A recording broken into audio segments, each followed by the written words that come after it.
I am Janet Edu, and I'm presenting on corporate governance, strategic, imperative, or regulatory box taking.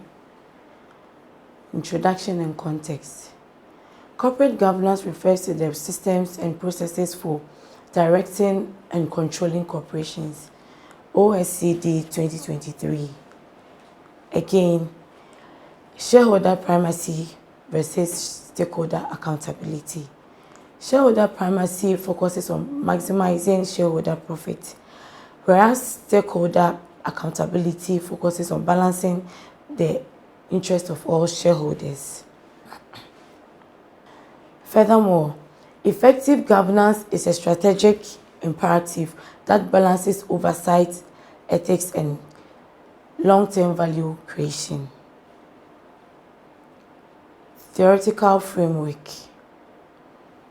Agency theory assumes managers pursue self-interest instead of shareholder profit. Hence, this theory is used to monitor managerial interest and behavior. Again, stakeholder theory. It is used to balance interest and ensure accountability to all stakeholder groups, such as shareholders, employees, clients, the environment, and the community. Stewardship theory. This assumes managers are trustworthy and have a responsibility for managing organizations. Also, ESG integration. It factors environmental, social, and governance concerns in organizations to ensure long-term sustainability. An example is when Unilever reports ESG practices in their annual report. Why governance matters, key and 8 key drivers. Firstly, mitigating agency cost and fraud risk. This ensures management acts in stakeholders' best interest and prevents misuse of resources. Moreover, building investor and public trust. This strengthens confidence and credibility with stakeholders and the public. Again, aligning with global standards. By following international frameworks, example is the SOS UK Corporate Code, which is used to promote accountability and transparency. Then we move to frameworks for implementation. In addition to this, we have the board independence and diversity. This ensures objective decision making and diverse perspective in governance. Example is Microsoft demonstrates board independence and diversity through structured governance and mechanisms. Again, audit and risk committees. They strengthen financial oversight, internal controls, and risk management. Likewise, executive compensation linked to performance and ethics. This prevents unethical actions, encourages responsible decision-making, and aligns managers' actions with the organization's success. Then we have the impact on key organizational decisions. Strategic planning and risk oversight. It guides long-term decisions while identifying and managing potential risk. Then also, financial transparency and disclosure. It ensures accurate financial reporting to support investment and operational choices. It also merges acquisitions and due diligence, which ensures decisions on growth. Acquisitions are well informed and legally sound. And then lastly, crisis and ethical dilemma management.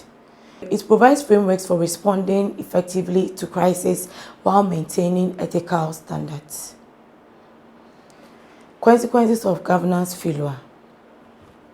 Strategic consequences as the first at hand. There's the loss of organizational direction. Poor governance derails strategic focus. Poor oversight and weak decision making. Ineffective monitoring leads to bad decisions. Furthermore, financial consequences. Regulatory fines and legal costs. Non-compliance triggers costly penalties. stock price decline, and higher capital costs. Investors lose confidence, increasing funding costs. Lastly, on consequences of governance failure. Reputational consequences. Brand damage and loss of public trust. Mismanagement harms corporate image, and also employee morale decline and talent attrition. Weak governance drives away skilled employees. Illustrative example is Unibank Ghana's collapse in 2017 and 2018. And this shows how governance impacts strategy, finances, and its reputation. Then we move to synthesis and managerial implications. Governance as dynamic, not static. Governance structures must evolve with organizational and market changes. Again, role of leaders in fostering ethical culture.